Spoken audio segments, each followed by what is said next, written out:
Look, we spent a fair bit of time um, going around, and we kind of decided to parcel out the work, the workload between us. So Kevin and Tavi had independent meetings of myself. I went around and talked to quite a few groups.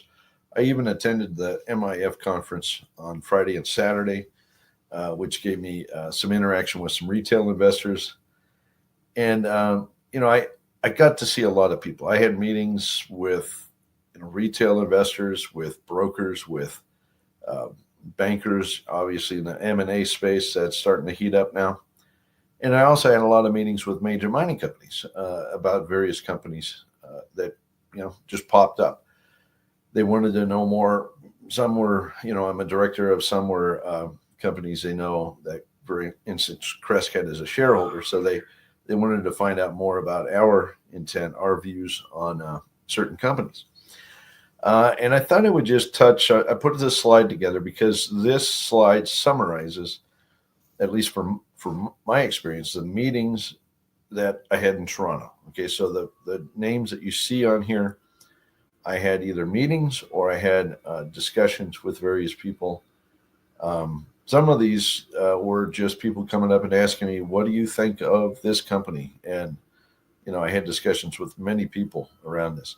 So I'm going to kind of plow into this and just give a couple of comments about each one of these, because I do think they've caught people's attention. I know this list isn't a thorough list of all of the companies that we've talked about in the past, but it does give you a picture of, a little snapshot of some of the um, scuttlebutt, as you will, of my encounters this past week. So look, Silver 47 came up several times. They were at the MIF conference. And I think that the overall gist, I talked to several retail investors, and I even talked to one geologist who thinks this is a very exciting project.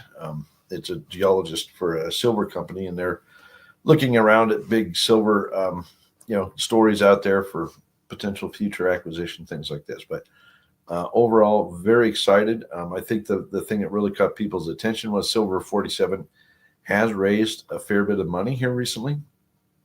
And it should be enough to give them a pretty robust drill program this coming season. So I think in terms of drill stories, they are now set to be one of the more exciting drill stories in this coming year. Gary told me that they plan to do fairly aggressive step outs, resource growth, we'll call it drilling, around the existing deposits at West Thunder Flats and Dry Creek, but they are also going to test a number of new targets. We know that the property has a lot of new targets, and they're going to test some of the highest quality targets. So exciting drill story coming up. Alpha, a lot of, we'll call it brokers or institutional investors, I think is the best way to put it, approached me about Alpha. There does seem to be a lot of excitement. I think there's a lot of folks that see Aberna being an exciting gold play, Aberna as an exciting gold play, but the name Anagulu popped up again here recently in discussions. Anagulu, if you remember, is the first project that we invested in. Like the thesis, our original thesis was around Anagulu. And it sounds like Alpha has done some more recent work that suggests Anagulu, the target there might be plunging off to the north from where they drilled previously. This is very interesting because basically it says there is a very good shot the company could go back in and make further discovery. It was always one of those stories where it's like, bam, they're hitting some good stuff, and then they couldn't quite figure out where it was going. Maybe they got their technical ducks in a row here, and they will chase it in said right direction and make that big discovery. It's a project that reminds me a lot of some of the big porphyry copper golds over across the Red Sea over in Saudi Arabia or the Arabian Peninsula. So very exciting there. Western Alaska came up. One of the most respected geologists on my list came up to me and said that is the most exciting story he saw at the entire convention. I talked to the guys at Western Alaska. I spoke with Kit for probably 45 minutes. The hits they had last year, no big intercepts, But I think what they learned is that there is clear evidence that there's a linking system between Illinois Creek and the Water Pump Creek area. I think they're seeing those high grades, even though they're narrow intervals, they see those high grades as being a clear indication the system goes through there. And I think they also understand now that the fault that appears to bound Water Pump Creek on the south side probably has normal displacement, which means that the rock has simply dropped down. Originally, they thought it had shifted. It's not the case. So they are going to go back in and test that hypothesis. If they do, if they hit the rest of Water Pump Creek, in effect, continue making discovery along that trend, I think that could be a really exciting story this year. Inflection came up time and time again with a number of investors, both retail, but also a lot of institutional people that I spoke with, because people recognize hole 23, which I spoke about a few weeks ago, is truly a near source hole. In other words, it appears that the copper gold, strongly anomalous copper gold, the hit in that is probably near a porphyry copper gold system, something like Cadia. And they simply need to do more drilling. And Alistair told me flat out that they are drilling again like right now, they're starting drilling again. And hopefully we'll see, wake up one morning and we see, wow, they've found the next Cadia. So exciting there. Going to kind of migrate around here. Apologize, but I'm bouncing around a bit. But Barksdale, interestingly, a major mining company came up to me and saw our news. And I'm a director. Okay, so they saw our news from the drill hole last year. They said, wow, it looks like you were getting into something, a near miss, basically. And I said, absolutely. It's just interesting to see, really smart people in a major mining company take note of that. And I think it speaks volumes about the fact that we likely do have a discovery. We just need to get back in there and drill. And that's going to require money, of course, but I won't go off in the weeds there. I'll just say that, it's caught people's attention. Even the guys next door to us, the big mining company next door, noted that we had some really interesting rocks that we hit last year. So next, Newfound. A lot of talk about Newfound and where it's headed. People see these new members coming into the company, these new management and directors coming into the company. It's quite clear that they're heading into a direction of development and then production. So I think we're going to see the story shift from an exploration story more into a development and hopefully a production story. And what that means, I think that one broker summed it up quite well when I spoke with him. He said that likely means that the way the company is valued, rather as an exploration play, will now be all about the kind of potential cash flow it could generate, but also then once it gets into production, the cash flow. And as we know, very high grade deposit. So, hopefully the new team members can demonstrate that this can make a fantastic mine and unlock a huge amount of value. Lots of talk around Newfound, lots of talk. Many people came up to me and said, do you really think Altamira is a reduced intrusive system, i.e., a Proterozoic, an old porphyry complex? And I said, absolutely, absolutely. They said this is probably one of the more interesting stories that they've seen in Brazil here recently. And I think Brazil is catching more and more attention. I say that because there's other companies that have made some recent discoveries, but you also have mines like Tocantinzinho recently been built, and people can see that, Brazil is open for business. It's a good jurisdiction to build gold mines. So several people came up to me about Altamira and quite excited by the fact they have at least 5 porphyries across the property. All right, BCM. I spoke to several major mining companies about BCM. I spoke to Sergey. Sergey was there, in fact, the CEO, and a number of investors. And, the people are compelled that they have a discovery. Hole number 8, which was drilled nearly 2 years ago now, is clearly a discovery hole. It's like 155 meters of 0.8% copper equivalent, something thereabouts. And a lot of major mining companies recognize that. And I'm telling you right now, there is an absolute rush into that part of the Great Basin. looking for the next big porphyry system. And I think BCM, even though it's been beat to death and lacks money at the present, I think it is catching the attention of a lot of really smart people, and it is one of the most exciting stories that I spoke about or I talked with people about at PDAC this year. Okay, I'm going to kind of continue jumping, so I apologize. I'm going to move over to Juggernaut. I did get to look at the veins, the samples that they collected, very high grade samples from this big one project that they've just picked up. And to me, even though it's way up in the north end of the Golden Triangle, they do look a lot like the style of veins that you see way down, at the southern end of the Golden Triangle at Goliath.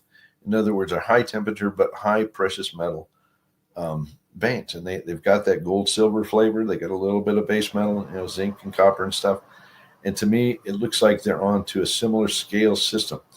I talked to the company about what they're going to do this season. I think they're going to hit it hard, do some mapping, maybe do sawed channel samples like they did way back in 2020, I think it was, for Goliath.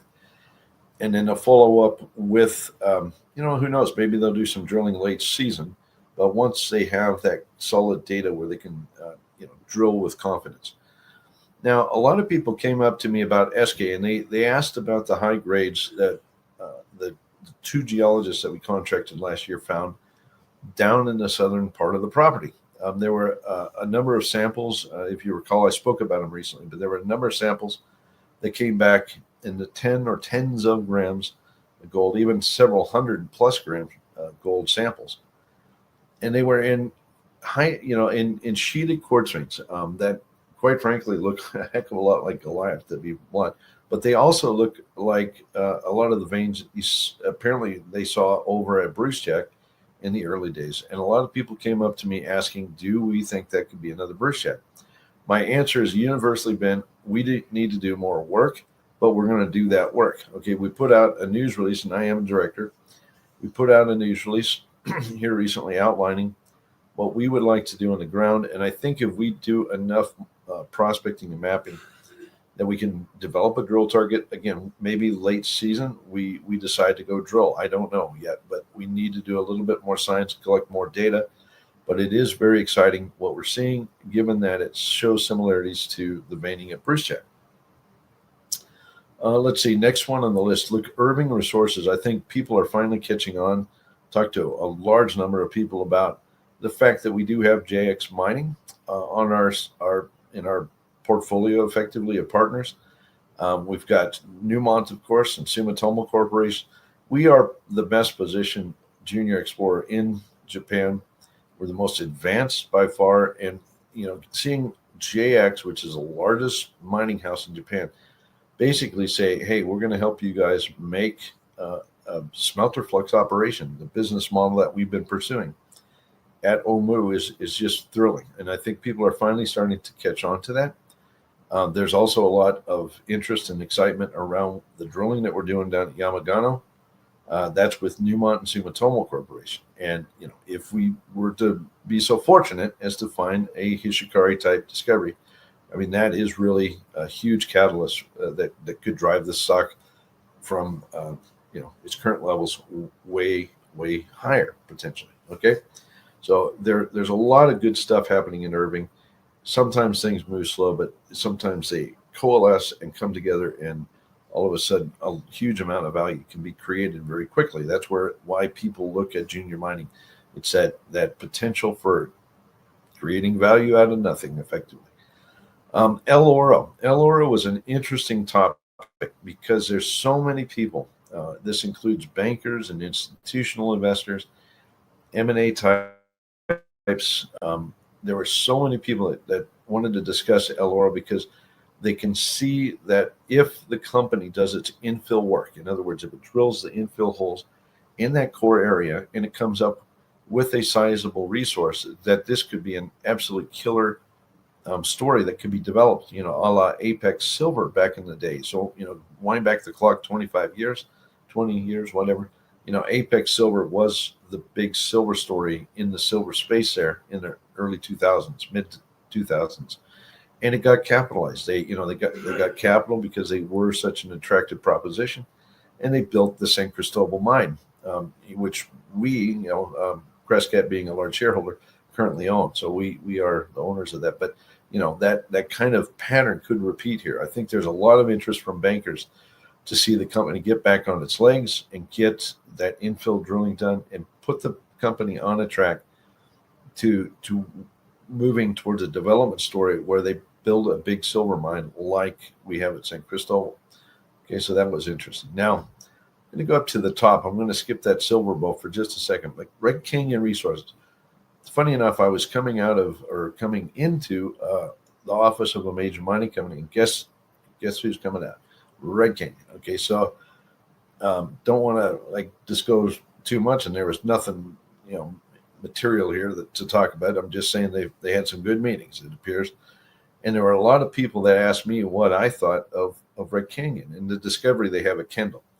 And look, when you hit hundreds of meters of 0.1 copper, point 1x copper like that, you're not too far away from a potential discovery. Okay, potential, we don't know. Okay, but it certainly warrants more drilling. And I told people that repeatedly. I think going back and seeing a few more holes at Kendall, probably to the southish from where they drilled, is certainly warranted. And given it's really a one-off in terms of the porphyry picture in BC. In other words, it's kind of not in the traditional area that people have looked for porphyries, and it's not a porphyry of a typical age of BC porphyries.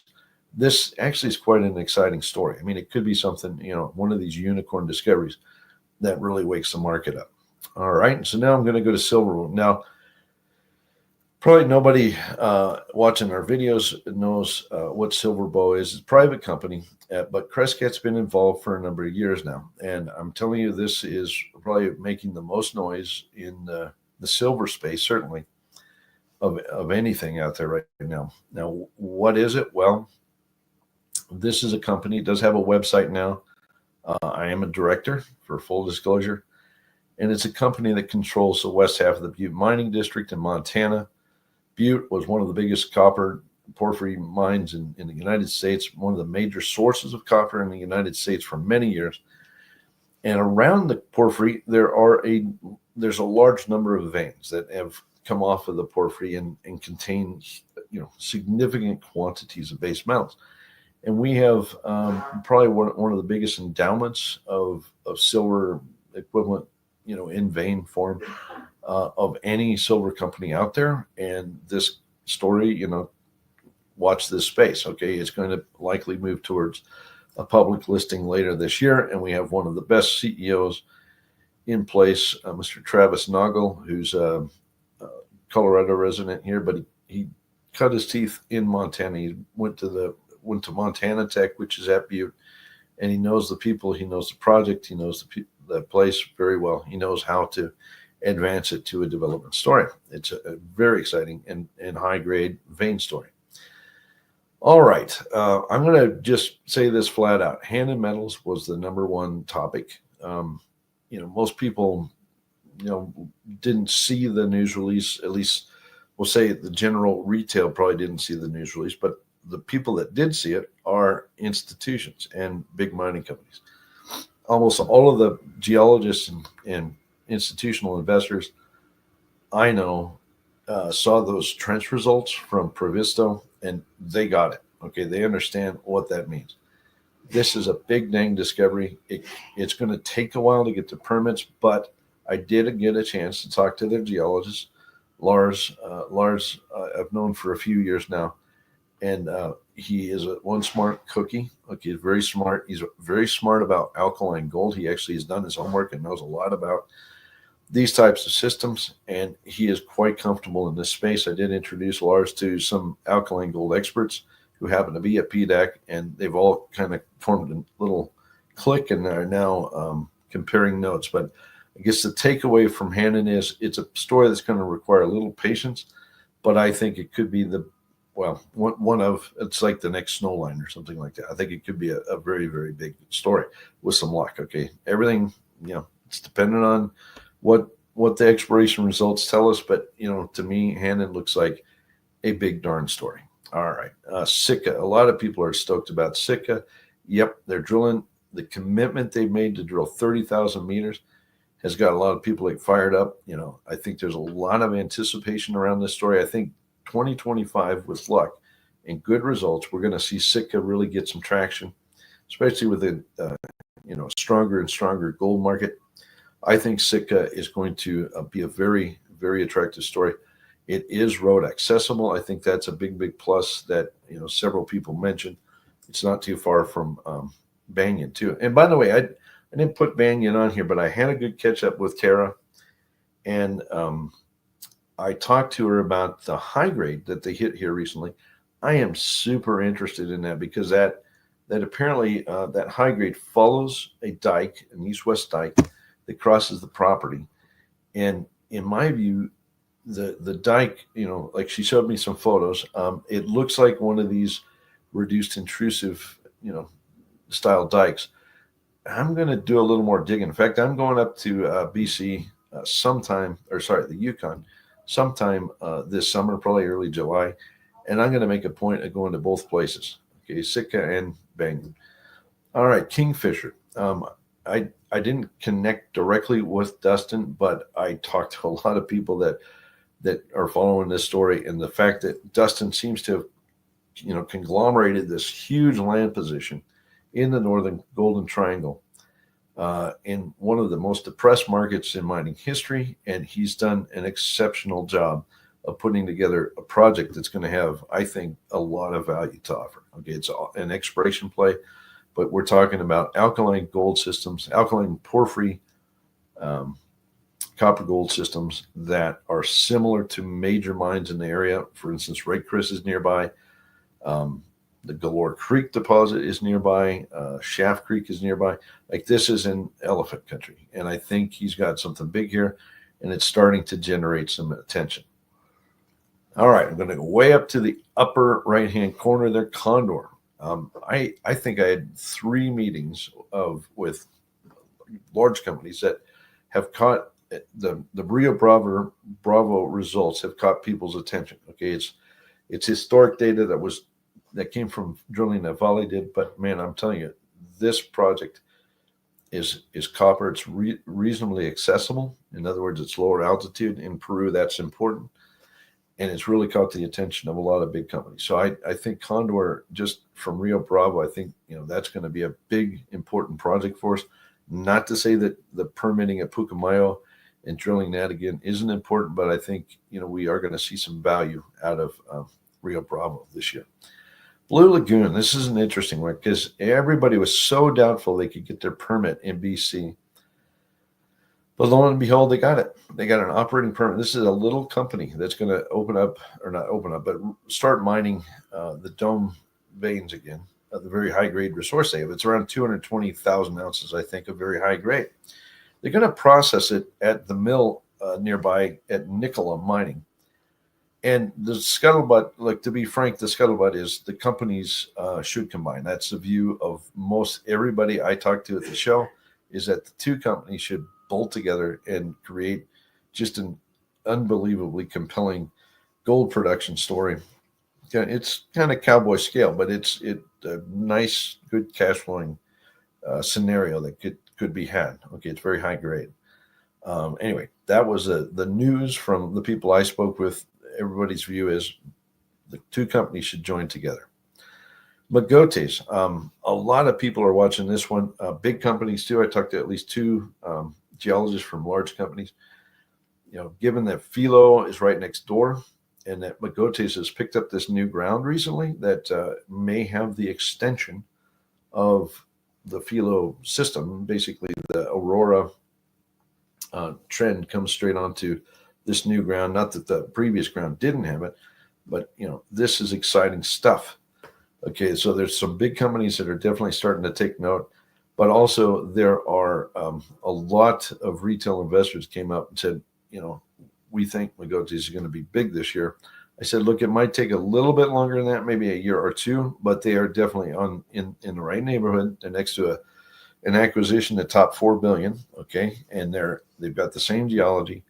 I spoke with the company. I spoke with the geologist behind the company, and I think they are on the track, say in the next 12 to 24 months, to do big things. Okay, I'm very hopeful they'll make discoveries.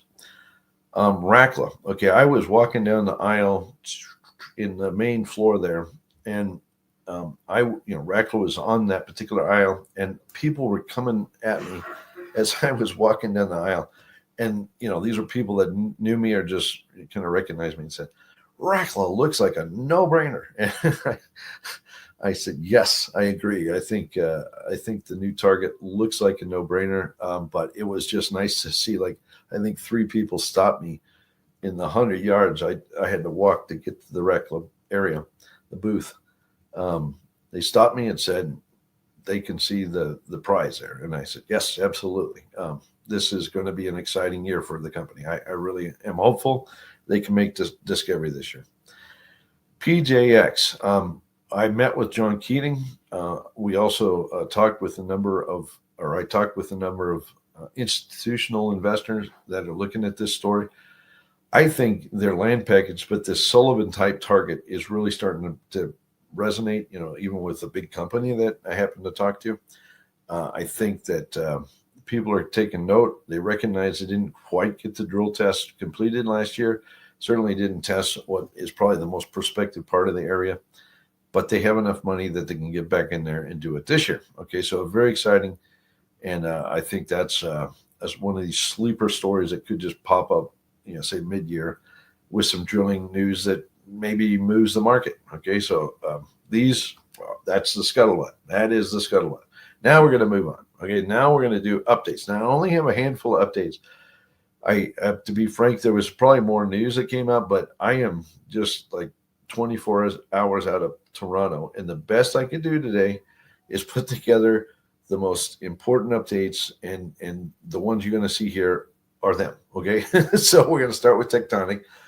I think when Tectonic put their news out, and I think it was Monday that they put this out, I think I had probably 200 emails from people, retail investors, and anyone that's followed this story, just wondering what I thought of the results. And look, it's not that my views matter all that much, but I love to talk about this story and what I think they're onto. Okay, now let's kind of set the stage here, first of all, about what they're trying to chase. Okay, Tectonic is in Western Alaska. In fact, we met with the Doyon Corporation. We met with several members, had a long call with their CEO, Aaron, very supportive of Tectonic, delightful person to speak with about, supporting the company and seeing this project succeed. I also met with their geologist, Matthew, and we talked about this project. We talked about other assets they have. I mean, it was just exciting. It's nice to see interest coming back into this space, and I think Doyon is going to be. They're really in a good position because they have a lot of land that is prospective for minerals, including things like Tectonic, and I think they just have a good future ahead of them. But look, to focus on Tectonic, the company has had this flat project for a long time. Okay, several years, probably 4 or 5 years at least now. And it's really only been in the last 2 years that they've done drilling there. Okay, in 2023, the company came into the area in late season. They drilled a few holes. They hit, they did one deep hole, and it did hit a lot of gold. In fact, it clearly demonstrates the gold system persists to depth. What type of gold system is it? This is a reduced intrusive gold system. So it is one of those bowl of soup type deposits. Okay, we're talking about a very large intrusive body. In fact, multiple intrusive bodies that are all strung together, it appears. And these things have a large volume of gold mineralization, albeit low grade.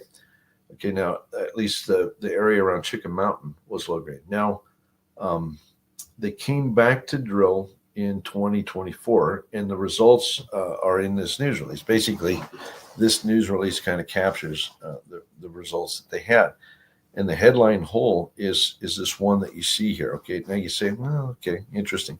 65.5 meters, 1.2 gram, and there's higher grade. There's a 6.1 meters, and then there's even a 6 grams, and there's a higher grade interval of 21 grams. Okay, that's interesting.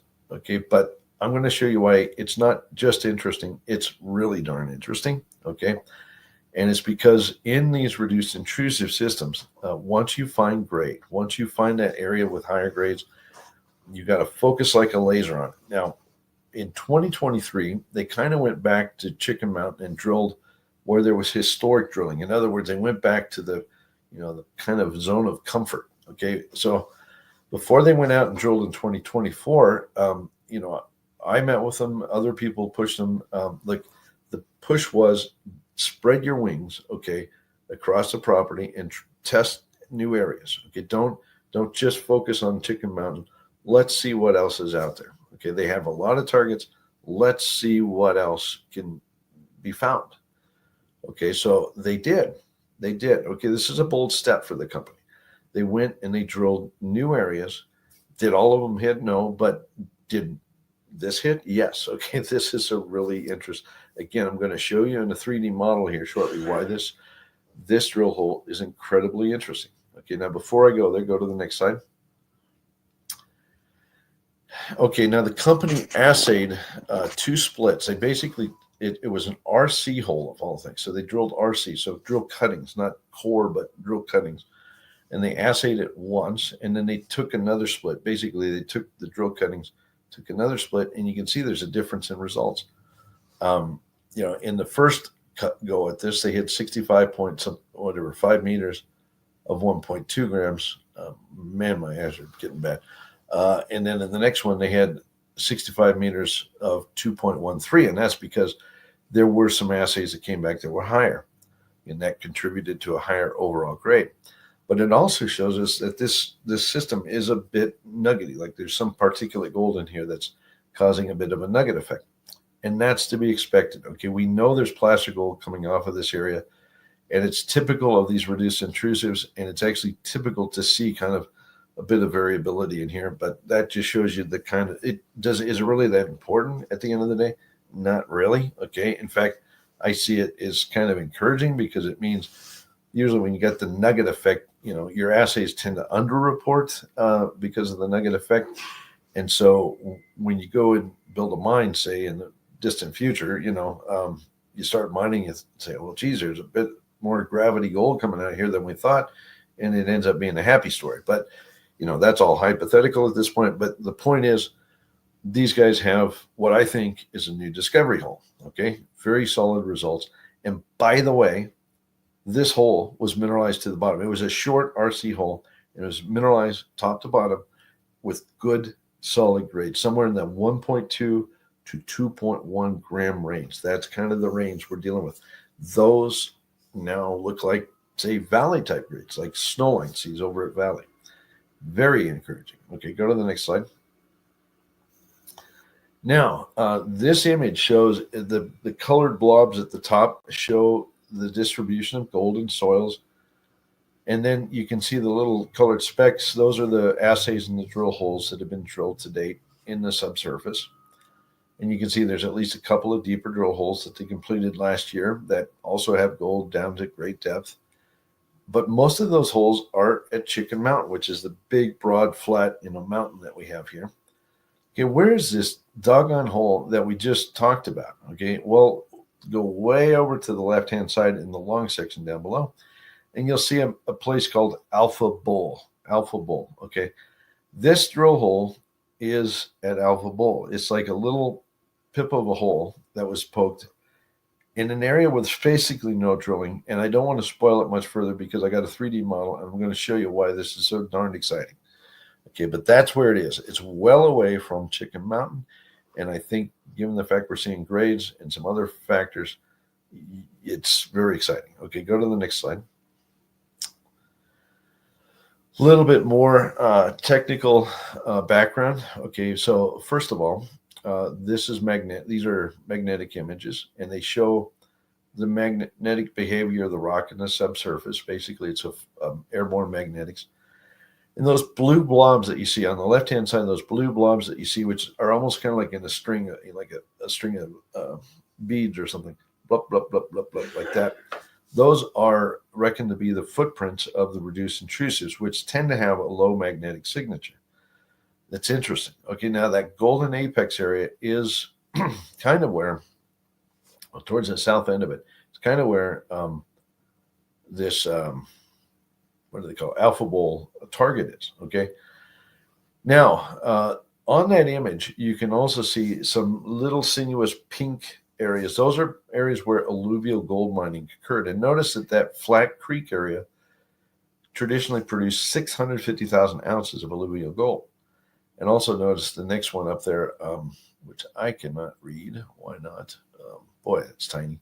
Whatever. There's a 417,000 ounce that came out of the area off to the northeast there as well. So basically, what I'm trying to say is that alluvial gold, the amount of production out of those two drainages is telling us, yeah, there's something more going on. Well, Chicken Mountain is to the south. Okay, so most of the drilling is in the area where, yeah, there was some gold, alluvial gold, but not the big alluvial gold. Okay, the big alluvial gold came out of Flat Creek and that other area, Otter Creek. I can now see it. Okay, Otter Creek.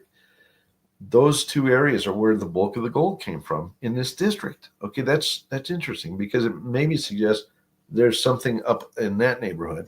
And I think these guys have now found it. Okay, so in the image on the right-hand side, it's simply a zoom in. Okay, you can see most of the drilling, all those pink and red polka dots, are at Chicken Mountain, which is great. Okay, maybe that gold is generating Flat Creek, but the new drill hole is to the north of Chicken Mountain. I'll show you where it is in a minute with a 3D image. And I think it's more likely responsible for the gold in Flat Creek. And also potentially, there's a gold trend under golden apex, that continues up to Otter Creek. And the reason there's so much alluvial gold is because that's where the mothership is. All right. Go to the next slide. There's one more image here before I go to the 3D model. So this is basically looking obliquely at Alpha Bowl. So that dashed line is highlighting where the drainage is for Flat Creek. And notice, this is really important. Notice that the bulk of the gold anomalism at Chicken Mountain is actually outside of the bowl. In other words, it's on the south side of the slope, so going away from us in this image. That's where they've been drilling. That's the bulk of the work is over there. Not all of it, but a lot of it. Okay, it's over here in the Flat Creek area.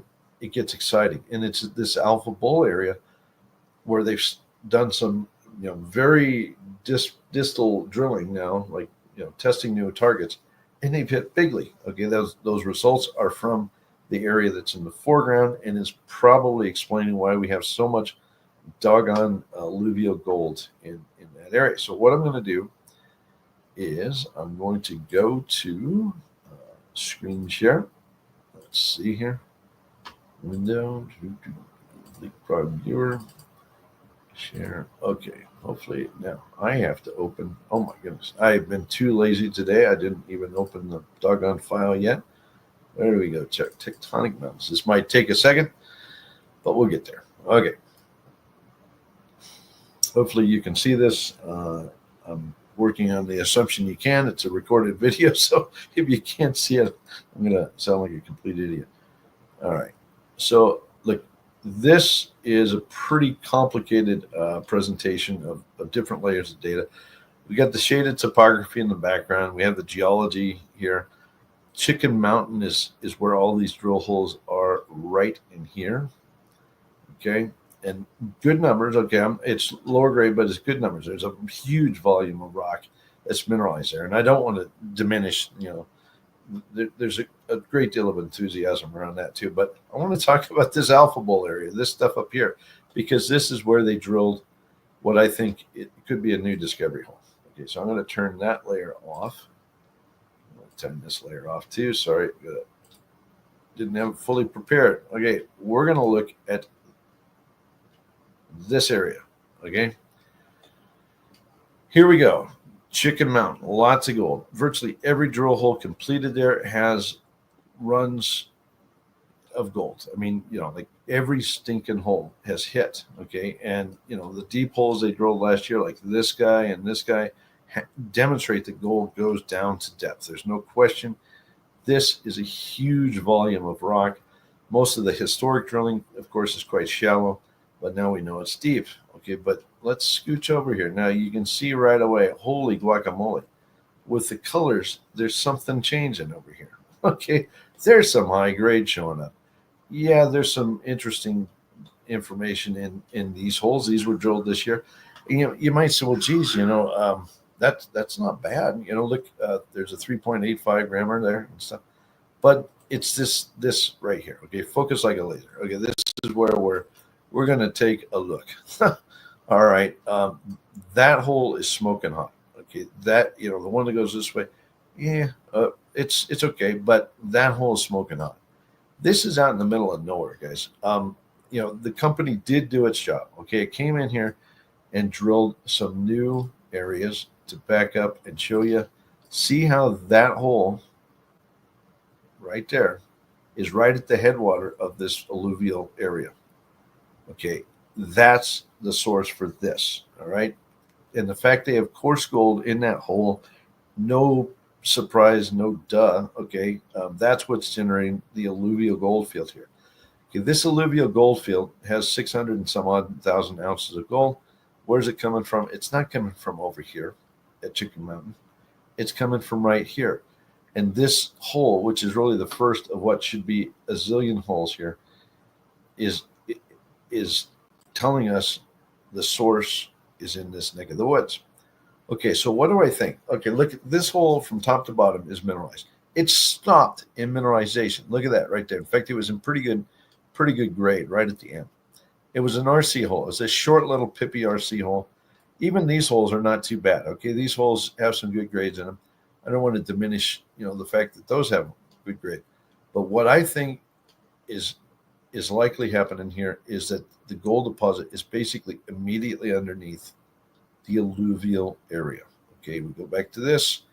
I'll zoom out a bit. You can see there's your gold target. Okay, I want to see this company here. I'm going to just get on my soapbox right now. I want to see this company get its proverbial poo in a pile and get after this thing, because that is a target worth fighting for. Okay, this is a discovery in my view. A lot of people read the news release and went, oh, whatever. No. Okay, that reminds me of the holes that Scott Berdahl drilled way back in 2021 at Valley, the ones that were just on the edge of that amazing discovery. Okay, so I think hole 26, this guy right here, is the edge of something much, much bigger. And if you look at the scale bar down here, they have a huge area to hide a big gold deposit right here. Of course, they have all this low grade too. Heck, who knows? Maybe they find a high grade pit here, like maybe the multi-million ounce thing is sitting right there in front of their nose. And they add on all this low grade over time. And we do find out that Tectonic is onto a mega, 10, 20 million ounce gold system. And this has an exquisite ending. Okay, all exploration dependent, but I'm telling you, this company needs to focus like a laser. They need to raise real money from real institutions. Quit focusing on retail. I love retail, don't get me wrong, but quite frankly, these companies need funding and they need horsepower. Okay, so I think the company should wind its shares back. We're an investor, okay, and I'm a big investor. I have a bunch of shares in this company. In spite of that, I'd love to see them wind things back on the back of a raise and support from a large pool of investors, institutional preferably, and quite frankly, Doyon and Crescat could be the foundation for that. Say for example, I can't go too far in the weeds with all that, so I'm going to shut my mouth now. But we basically help see this story come to fruition, because this is a compelling exploration story which could lead to another discovery of a valley type deposit that's really in an ideal location for developing such a mine. And now we have evidence. Okay, hole 26, in my view, is a discovery hole. It's going to lead to a much bigger discovery right in this general area. All right, I will shut up and go to the next story. Let's see. Okay, back to the deck. All right, go to the next slide, please. Snowline. They they saved a humdinger for PDAC release, 617.6 meters, 1.7 grams. I mean, holy guacamole, that's unbelievable. It's one of several 1,000+ gram meter holes that they've hit on the property. Talked to Scott after they came out with this news. Very excited. Is it a step out hole? No, it's an infill hole, and they had several other infill holes, also exciting. But it's also quite meaningful because it confirms, it basically confirms they have a shallow, high-grade core that they can use as a starter pit, okay? Because look at that, 3.24 grams over 202 meters, basically starting in surface. All right, so this is exciting. It really bolsters the case for a starter pit here, a very high-grade starter pit. And it's also going to show that to any major mining company on earth that this is a tier 1 asset. It's a must-have in any league, any book out there. All right, go to the next slide. We're going to look at a few. We'll look at this plan view real quick, and then we'll look at a few cross-sections. I will take you to the 3D model as well. So we have several infill holes. You can see the darker ones here, the darker little polka dots are the holes that were in this news release. The ones that are in pastel are the ones that were in previous news releases. But you can see right there in section A, we've got hole, whatever it is, can't read it, hit a whopping 617.6 meters of 1.68 gram per ton with a very high grade up near the top. Okay. Nearby, though, you can see a big hole in section B and even down here in C. So let's look at the cross sections real quick. Go to the next slide. Okay, there's this. It's 119. Sorry, now I can see it. Okay, 119 is the big hole. You can see it goes way beyond the bottom of the pit. Okay, there's a lot of gold hanging out there. A lot of blocks are in the block model down there, which is interesting. So they actually recognize that. I think there's probably more to be added. If they were to do some more drilling about where the word granodiorite is, they could probably flesh out and probably pull a pit deeper. That's my guess. Don't know. But there's growth potential here. Okay. And that high grade near the top is just absolutely killer. I mean, the grade control geologist here will have the most boring job in the history of mankind, because every single day that trucks come out of this, they're going to be filled with pretty solid graded material, irregardless of what the geologist says. In other words, everything's ore. It's just cool as it can be. It's one of the most consistent ore bodies I've ever seen. Unbelievable. Let's go to the next slide. Here you can see hole 121. I think this is off to the northwest from that previous hole.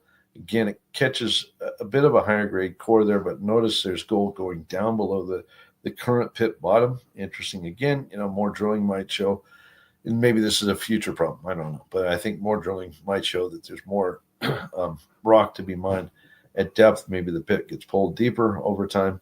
Go to the next slide. And then section C here. This one's even more compelling. I think that gold at the bottom of this hole really does show that there's a lot of gold outside of the pit right now that is probably going to fall in a future pit. And, again, it's that growth. I think the resource was 7.3 million ounces that was published back in March or April of 2024. I think they're going to come out with a new number here soon. What it is, don't know.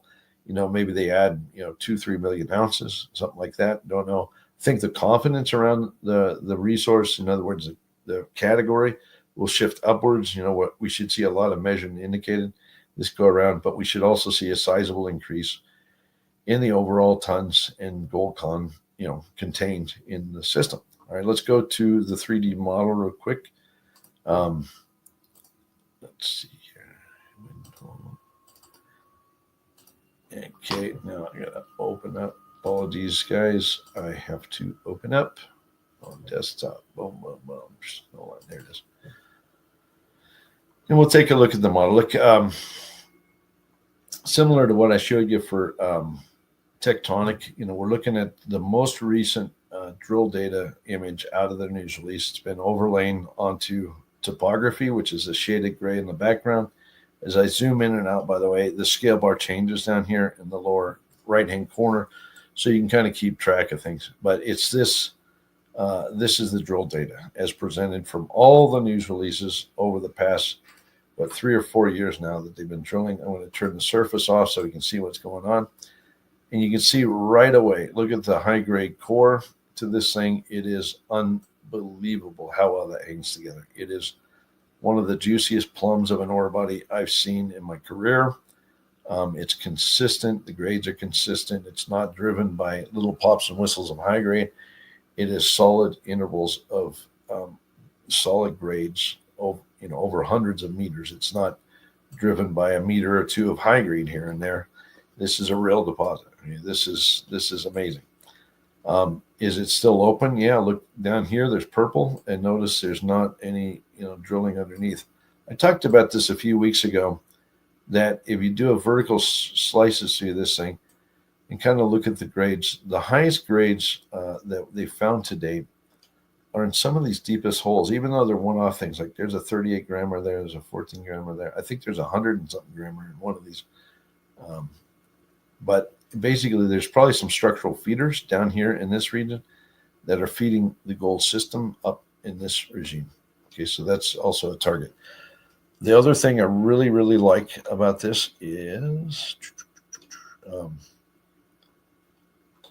let's see, you know what? I don't think that hole got included into this model. Apologies, but there's a drill hole that drilled out here that shows a pretty big whack of gold off, and it's not in this particular image. I'll talk to my guy and see if we can't get that added. Anyway, there's clear evidence this thing is going to grow. It's going to grow probably in that direction. Okay, you can see some high grade kind of protruding out in here, and it looks like it takes off like a wild hare and goes that way. All right, and that's towards the Gracie area. All right, so beautiful high grade discovery. We're going to see updated numbers soon. Let's see. Let's go back here. There I am. Bingo. Found myself. Go to the next slide.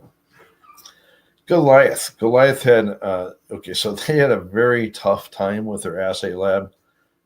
They did do photon assays and stuff, but there was just a giant lack of,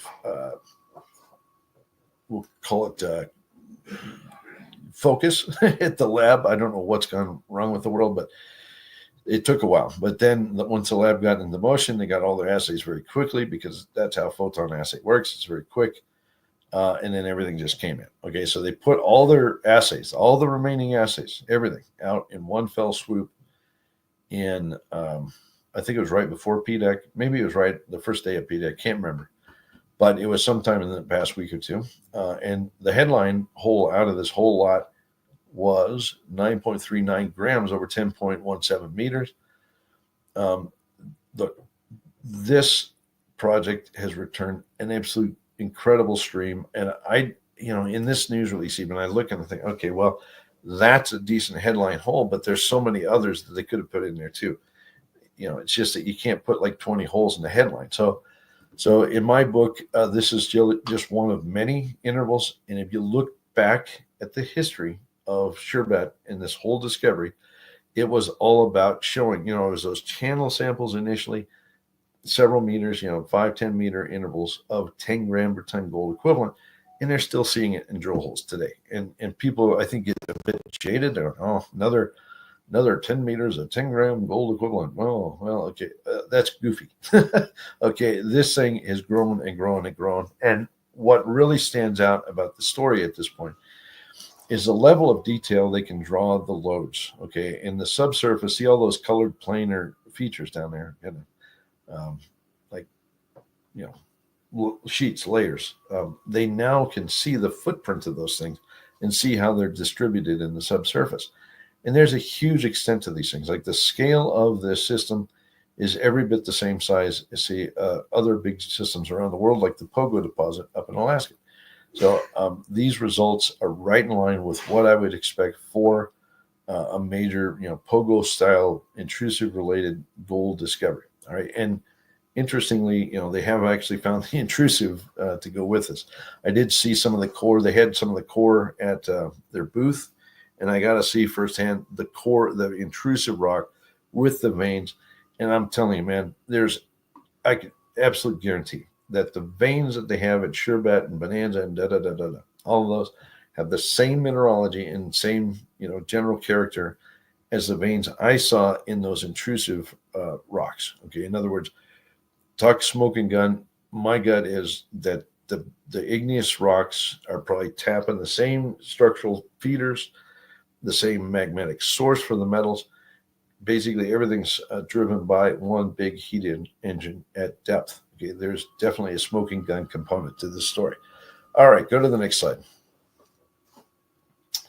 Okay, they've done a great job here of putting together two cross sections. One kind of goes northwest to southeast, so it's going more or less across or at right angles to the sheet-like things. But you can see the loads. Okay, they've now defined a whole stack of these things. And notice over there on the right, they did a lot of drilling over in that area. And you might say, well, why? Well, look at how it's coming close to surface there. I think this is amazing. Okay, most of their highest grade and biggest intervals, not all, but most of them, are actually hiding right there next to the side of the mountain. And they could put a ramp down and they could get to those very easily. Okay, so think about the original thesis in that respect. You say, well, you put a drive in and add it from the valley. Okay, the valley's on the right-hand side. Put a drive in, and then you can access these things from that drive up. You know, like you're working up. You're not digging down, which is hard work. You're going up. That's amazing. Okay, so that whole thesis stays intact. And not only that, they're finding some of the best gold is in those veins that are closest to the side of the hill and to that area that they would access, first access with mining. That's pretty dang cool. Okay, go to the next slide. Now we're going to turn around and we're going to go to right angle. So this section goes from southwest to northeast, and it shows the layers. And you got two distinct orientations, like the sherbet structure. Yeah, it's dipping about 45 degrees. You can see it's the yellow one coming down. And then you have the bonanza structure and the more flat ones down there. Interesting stuff. The fact that they have enough data now that they're starting to put this together is wonderful news. They also now have enough data where they can say they know where the high grade areas are within these planar features. Look, no vein on this planet is uniformly mineralized across its entirety. Okay, that's goofy. Okay, all veins have shoots or pods or stuff, and it usually has to do with how the veins open up. If there's a dilationary zone, you get enough space where the fluids, when they come up, they can get in there and they can deposit all the goodies. Okay, they're starting to see a definition to those high grades. And again, a lot of that high grade is actually right there in front of our face. I mean, basically, it's just into the side of the hill. What better place for it? My gosh, there was like a 900-gram assay way back in the early days. Nobody could figure out where that was coming from. It was kind of in the talus. It was a chunk of rock in the talus on the side of the mountain. Now we know. Boom, there it is. Okay, there's something really high grade. They need to drill the bedoodles out of this area that you see in the lower part of that baklava layer section. I think they're going to find something incredible next year. This year. Go to the next slide. Oops, sorry. This is, that's Treasure Mountain. Okay, they drilled at Treasure Island, which is up in the ice field. It's well north of Sherbet. So this different target, way to the north, but it's on the Gold Digger project. They had found copper gold surface samples here in 2023. Pretty good assays. Then they drilled a few holes. You can see where the red traces are. Look, they didn't hit any home runs. A lot of short intervals, 2-3 meter intervals of okay grade, but it's not what I call a discovery. Such is life. Okay, who cares? They got Sherbet, and that's where I hang my hat. That discovery is big. I'm going to show the 3D model real quick for Goliath here.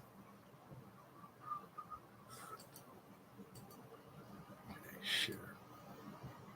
Got to open up the file. Again, apologies. I should have had all of these opened up, but sometimes I get ahead of myself. All right, so this is going to take a second because I can tell you this is one big file.